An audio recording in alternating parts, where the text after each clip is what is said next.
जनाब governor, lieutenant governor साहब,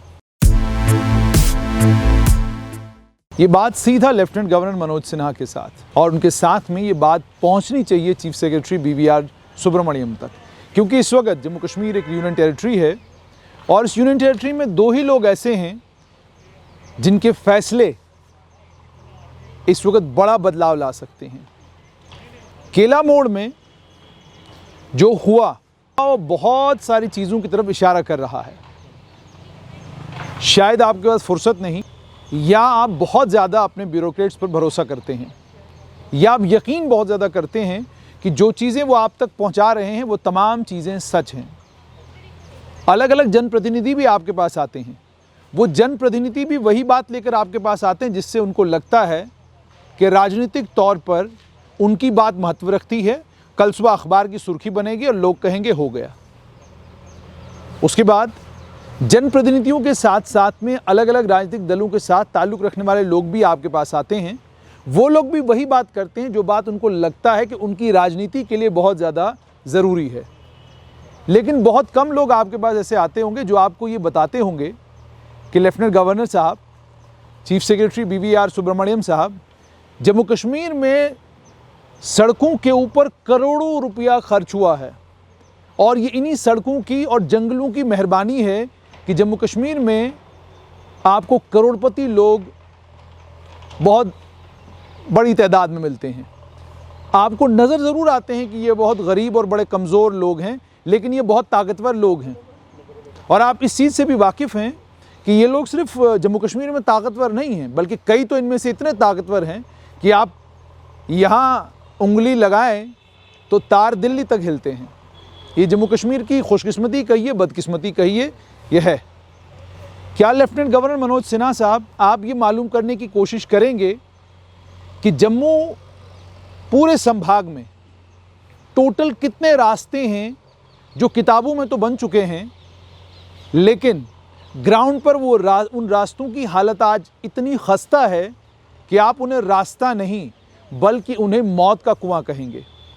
क्या आपने कभी डिप्टी कमिश्नर से ये मालूम करने की कोशिश की कि उनके इलाकों में कितने ऐसे रोड्स हैं जिन रोड्स की मैग्डमाइजेशन हो चुकी है, जो रोड पक्के तैयार हो चुके हैं, जिन पर आज के दिन गाड़ियां चल रही हैं?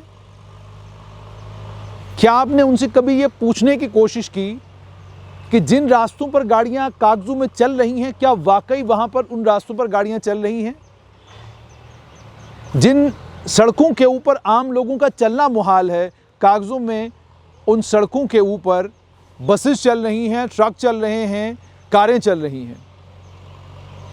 क्या लेफ्टिनेंट गवर्नर साहब आपने कभी ये मालूम करने की कोशिश की कि डोडा, रामबन, किश्तवाड़, राजौरी, पुंछ, रियासी, उधमपुर के वो इलाके जो पहाड़ी कहलाए जाते हैं, या कठुआ और सांबा के वो इलाके जो पहाड़ी कहलाए जाते हैं, क्या कभी आप सड़क से इन इलाकों में गए, घूमने गए? क्या आपने बाय रोड कभी सफ़र किया और मालूम करने की कोशिश की कि क्या सूरत हाल है इन इलाकों की? क्या आपने मालूम करने की कोशिश की कि वो PWD के इंजीनियर जिनके बंगले और जिनकी कोठियाँ जम्मू से लेकर चंडीगढ़, अमृतसर तक हैं, दिल्ली, बॉम्बे तक हैं, उनके खिलाफ क्या कोई कानूनी कार्रवाई कभी हुई? क्या कभी आपने उनसे ये सवाल पूछा कि जिन इलाकों में बर्फ़बारी नहीं होती उन इलाकों में भी सड़कें टूटी हुई क्यों हैं, सड़कों में खड्डे क्यों हैं?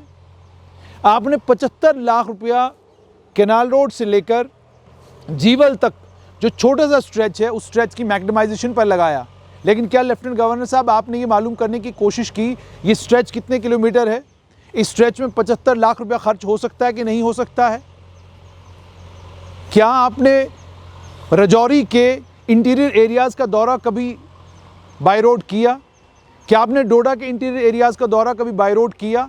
और इन इलाकों के जो नए DDC के मेंबरान बने हैं, इनके बयान भी बड़े हैरान कुन हैं। आप बयानों में ये तमाम बातें तो कर रहे हैं कि जनाब हमें बिजली का ये वाला प्रोजेक्ट चाहिए, हमें नरेगा में ये चाहिए, हमें PMGSY में ये चाहिए, लेकिन आप ये क्यों नहीं बताते कि जिन रास्तों के ठेकेदार आप थे, आपके पिताजी थे या आपके ख़ानदान के लोग थे, वो रास्ते अभी तक बने क्यों नहीं? आप ये क्यों नहीं बताते कि जिन राज परिवारों के साथ आप ताल्लुक़ रखते हैं और जिन राज परिवारों से आप आते हैं और जिन राज परिवारों के पास इन सभी रोड्स के ठेके थे, आप लोगों ने ये सड़कें कागज़ों में तो बनाई, ज़मीन पर ये सड़कें क्यों नहीं बनी? आपके ख़िलाफ़ फ़र्द जुर्म क्यों आयद नहीं होती? इन इंजीनियर्स के ख़िलाफ़ कानूनी कार्रवाई क्यों नहीं होती? लेफ्टिनेंट गवर्नर मनोज सिन्हा साहब, आपकी नीयत बहुत अच्छी हो सकती है, आपका इरादा भी बहुत पक्का हो सकता है, लेकिन ये जम्मू कश्मीर है। इस जम्मू कश्मीर में बीमारियां इतनी ज़्यादा हैं, इलाज करने निकलेंगे तो आप परेशान हो जाएंगे।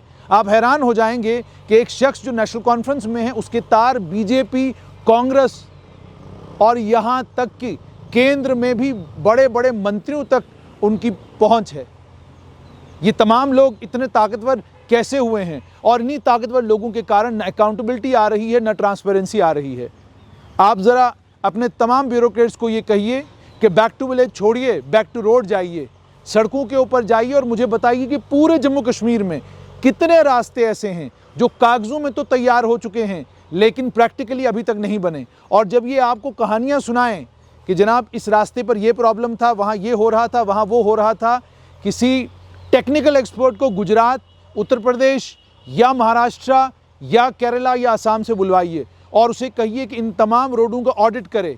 ऑडिट के बाद जब आपके सामने फिगर आएगी, आप जानकर हैरान होंगे, परेशान होंगे कि अरबों रुपए का सरकारी पैसे का नुकसान इन तमाम लोगों ने मिलकर किया। और आज कमाल ये देखिए कि इन तमाम लोगों ने मिलकर दोबारा एक कहानी गढ़ी और दोबारा से सियासी तौर पर इतने ताकतवर हो चुके हैं कि आपके सामने आकर आपसे दोबारा ये मुतालबा कर रहे हैं कि जनाब फ़लाँ रोड बनानी है, फ़लाँ रोड बनानी है, फ़लाँ रोड बनानी है। आप पहले ये तो मालूम कीजिए कि ये रोडें तबाह किसने की?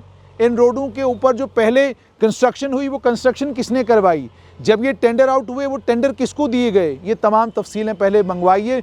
जब ये तफसीलें आपके सामने आएँ, उसके बाद जब आप ग्राउंड वर्क करवाने लगेंगे तो हर एक चीज़ को खुद मॉनिटर कीजिए, हर एक चीज़ की जियो टैगिंग करवाइए, जियो टैगिंग के साथ तमाम तफसीलात पर नज़र रखिए और हर एक चीज़ की आप वीडियो मंगवाइए, हर एक चीज़ की वीडियोग्राफी करवाइए, हर रास्ते की वीडियोग्राफी करवाइए, मैग्डमाइजेशन होती है उसकी वीडियोग्राफी करवाइए। तब जाकर ये मुमकिन हो पाएगा कि जम्मू कश्मीर से करप्शन की वबा का ख़ात्मा होगा और गांव-गांव तक रोड पहुंचेगी। और तब जाकर वो जो ख्वाब जम्मू कश्मीर को लेकर देखा गया है कि जम्मू कश्मीर डेवलपमेंट की एक मिसाल पूरे देश के लिए बने, वो तभी जाकर मुमकिन होगा।